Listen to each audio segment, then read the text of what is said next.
Okay, you can start now. Everything is fine.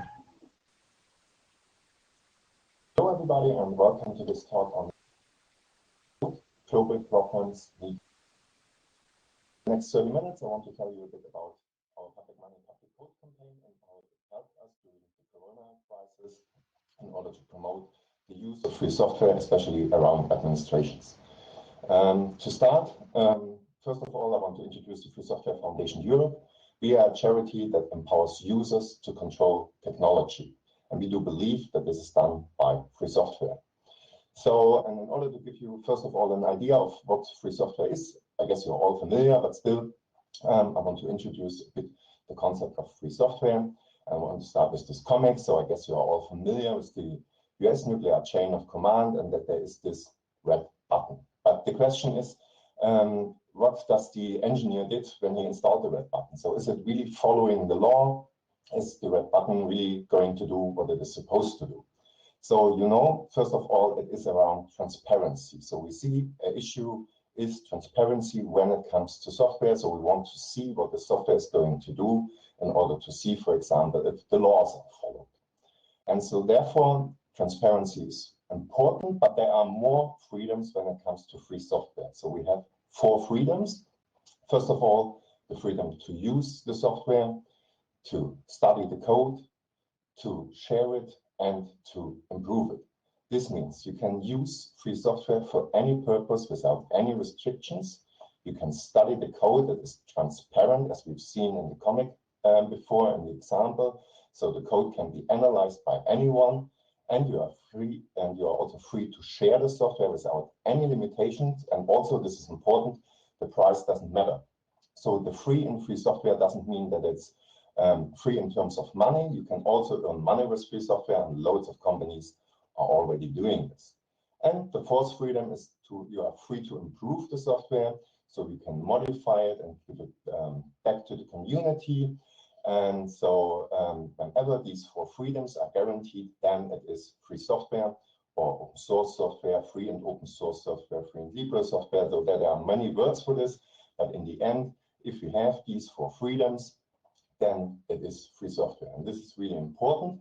And as you already see with these 4 freedoms, you can do a lot with software. And this is especially important when it comes to administrations, to public bodies, because there are 2 major important arguments. So the first of is around digital sovereignty. So in order to establish trustworthy systems, public bodies must ensure they have the full control over the software and the computer systems in their state digital infrastructure. So you see, when you use free software, it's more likely that you will have this digital sovereignty in the end. So free software is important for digital sovereignty. And also, there's another argument, it's around taxpayers' money. It's our money, public bodies are financed through public funds to taxpayers' money, and therefore public bodies must ensure that they spend the funds in the most efficient way possible. So we see there are already 2 very strong arguments in order to use free software with its 4 freedoms: to use, study, share, and improve, because it gives you the possibility to spend your funds very efficiently, as you don't have to reinvent the wheel again and again, so you don't have to pay for licenses. And on the other end, as the code, for example, is transparent, this helps you for digital sovereignty. To be more precise on this, I want to compare it with proprietary software, and by thus, I'm pretty sure you will learn why it is a good idea to use free software, especially when it comes to administrations, but for sure this is also true for you and for all other users out there. So first of all, there's no interoperability when it comes to proprietary software, and this is a major issue, especially when it comes to administration who want to work across borders and want to share data and information across borders and across systems. And so therefore, it's important that no information is lost and that everybody can access it and see it and, for example, modify it. And also, you are running directly into a vendor login if you use proprietary software, because the major problem is that you have only one vendor. You're going to one vendor, buy a software product, and then you always have to come back to this one vendor, for example, if you want to if you're asking for updates or upgrades, or if you want to modify the software. So you always have to go back to this one vendor, and there's no chance to go on the free market then and to search for solutions there. Also, normally you have to buy other products from this vendor in order to make sure that your whole software ecosystem is able to work together. And so by that, no interoperability and this one vendor, you're in this vendor login, and this also leads then to unpredictable costs for maintenance, because as I just said, you always have to go back to this one vendor, for example, to ask him for updates. And this is normally also connected to costs. And as you know, it's a fast world, this digital world, and you need to make changes quite quickly. And so therefore, it's hard to estimate how much you have to spend on the software in the future, because there is no open market for you afterwards. And also, as we've seen during the Corona crisis, I will dive into this issue a bit deeper in my next slide. There's a low acceptance by the citizens. As I just said, it is intransparent, so you can't see what the software does. And so, for example, you can't see if fundamental rights are respected. So citizens also want to see what the software is going to do with their data, and this will lead to acceptance. And also, your investments are directly lost. So it's a money issue again, because if you pay for licenses, this money is just away and you can't invest it anymore in order, for example, to improve the software or for other software projects. So if you pay for a license, this money is just away and you can't use it for any other purposes. And in the end, also there are some security issues, as you can't see what the software does. It's way more complicated in order to see if there are, for example, bugs or backdoors. And so that's free software helps here. So now let's compare it with free software. So we have this interoperability by default, as there are open standards, and so it's very easy to work across platforms, across different systems. So you have this interoperability by default due to the open standards. And also you have the independence by default through your free licenses. So as your four freedoms to use, study, share, and improve are guaranteed, it's easy to have this independence. And also you're free to collaborate and by that share risk and cost. And this is especially important for administrations. They're having more or less everywhere of the world, around the world, they have more or less the same demands. And so therefore, it's a good idea for them to work together and to collaborate, and by that also share risk and cost, as we've seen, for example, during the Corona crisis with these tracing apps. And it's transparent by default, as I just said, and also with the comic in the beginning. So as we can see the code, everybody can see if, for example, fundamental rights are respected. And so by that, acceptance by the citizens is guaranteed. And also, this is quite interesting. We've seen so far that there is a strong involvement of local partners if you use free software. So you don't have to go abroad anymore, but you can work together with your local IT companies in order, for example, to improve your software. I have some numbers on this on the next slide as well to tell you more about this. And in the end, as I just said, free software also gives you everything to make your software very secure. So in general, free software is not secure by default, but as it is transparent and as you are free to improve it without any restrictions, you can easily find bugs and fix them by your own, or go on the market and search for somebody who helps you here. So, and I think these are very good arguments when it comes to administrations, but for sure also for you and other users, why they should use free software. So, and let's have a look on the market, because I just mentioned it quite often already. And it's really interesting if you see that governments or public bodies are among the largest purchasers of IT goods and services, and up to 27% of the revenue of software firms is done or made generated by governments. But the main problem here is that it is not one voice on the market. So administrations are procuring software by their own and not working together, not collaborating. And by that, we don't have this one strong player on the market. But you can imagine how our software market would look like if these governments and public bodies would act here as a common market player with one voice.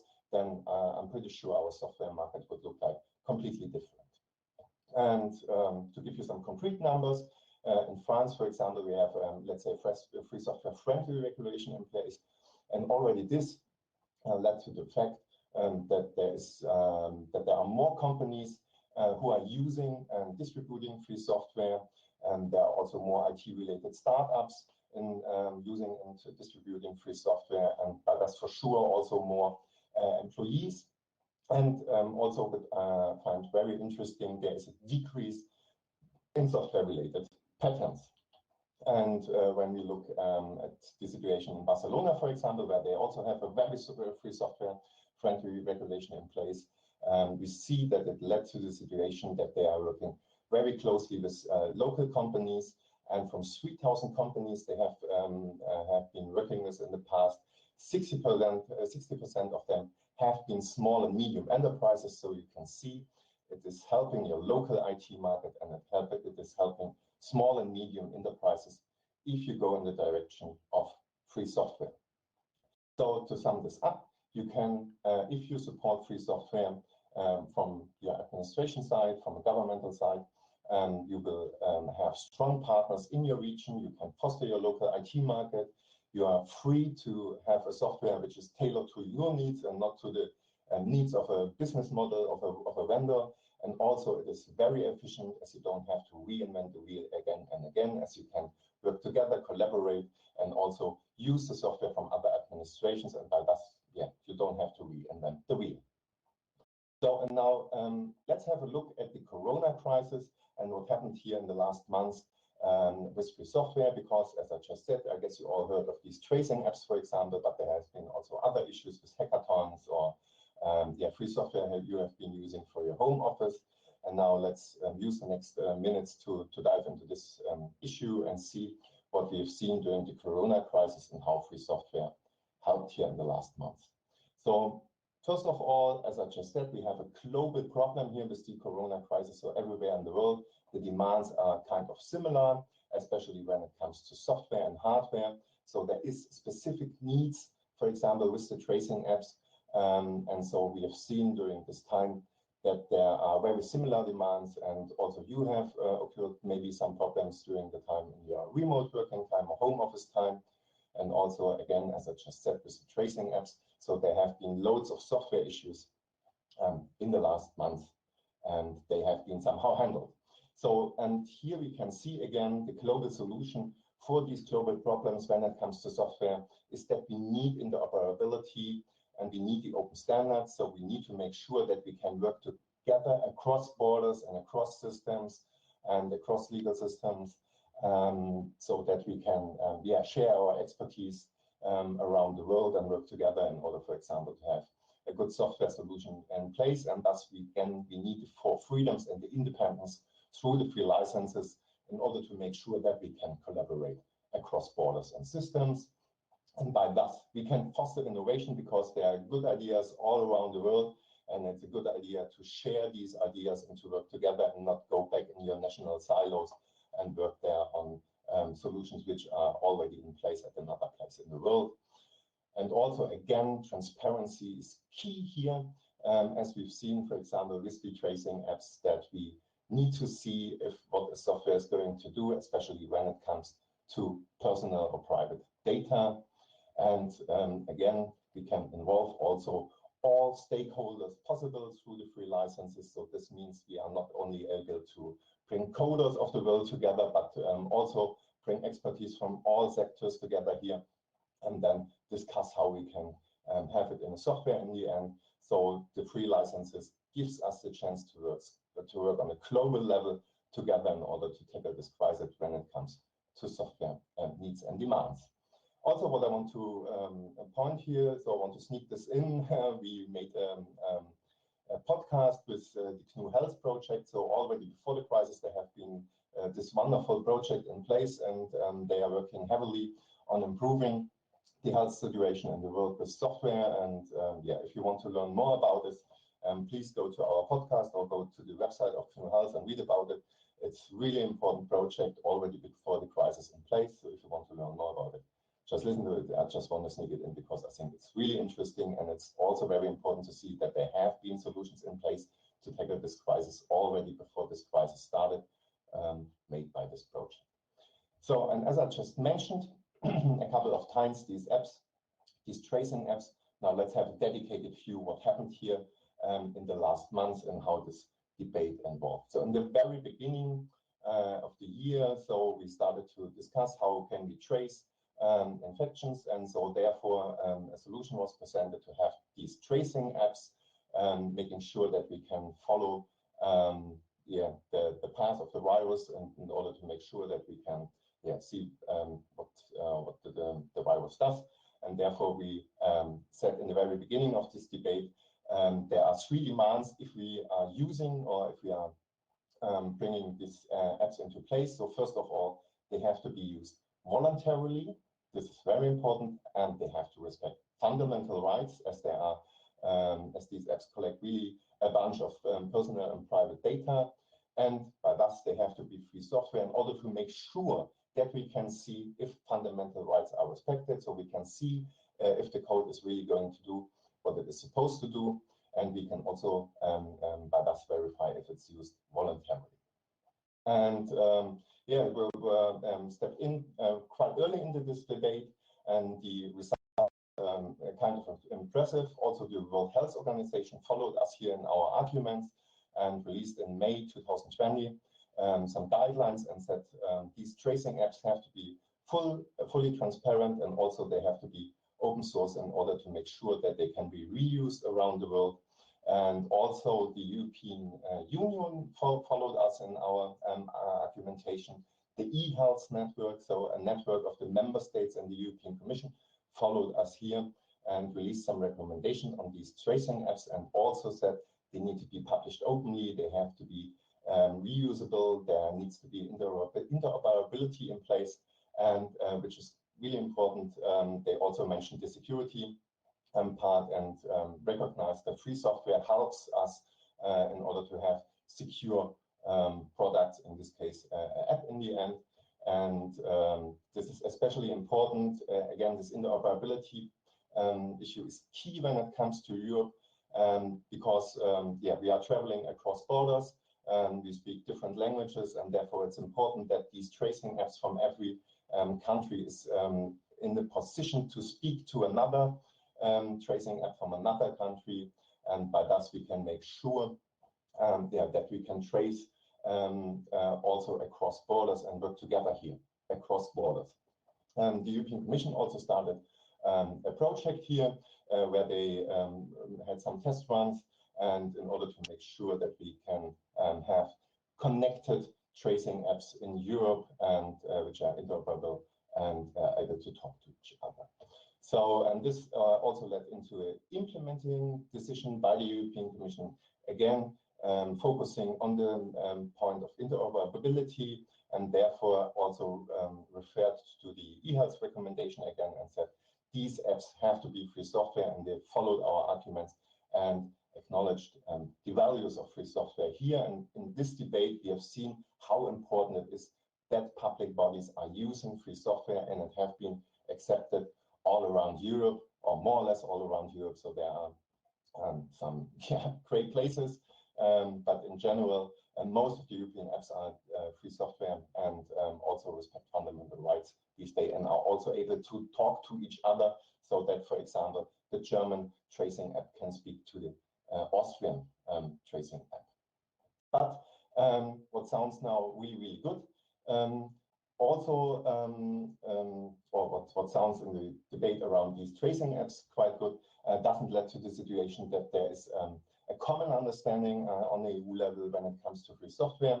And we've seen it in the just released open source strategy by the Commission. In general, with this open source strategy, it was released on the 21st of September, October. We can see that they acknowledge or that they also say that free software is very helpful when it comes, for example, to digital sovereignty, to saving taxpayers' money. All the arguments are mentioned in the very beginning. So all these arguments are in this paper. This is true, and so this is also very good for us that they see free software as such an important key player here. But there are also very strong loopholes in the strategy, and here we can see that there's still a lot to do, even if we have been quite happy with the sayings on the tracing apps. We see when it comes to the open source strategy that there are loads of loopholes in it. And so, for example, they say whenever it makes sense to do so, and also when there are good reasons to do so, they can also choose non-open technologies. These reasons are nowhere defined, so we don't know what are good reasons or when does it make sense. And the only concrete thing we can see from this strategy is that they want to establish a small program office in order to coordinate all activities around free software. And by that, we can see that it is still really important that we are going to public bodies and make sure that they are using more and more free software, and that we try to reach out with our arguments. So therefore, we have our public money, public code campaign in place. We started this campaign around 3 years ago, and we are demanding that there is legislation in place requiring that publicly financed software developed for the public sector be made publicly available under a free software license. So if it's public money, it should be public code as well. And as we've seen during the Corona debate, but again, especially with this open source strategy of the European Commission, there is still a lot to do for us, and therefore we need your help. And you can support us in if you sign this campaign, even as an organization or individual, and help us to spread the word. We also have some administrations already convinced. So, for example, Barcelona following us, administrations from Germany and from Sweden are following us here in this demand. And we now have nearly 200 organizations and roughly 30,000 individuals supporting us here in our call for public money, public code. And again, as you've seen, there's still a lot to do.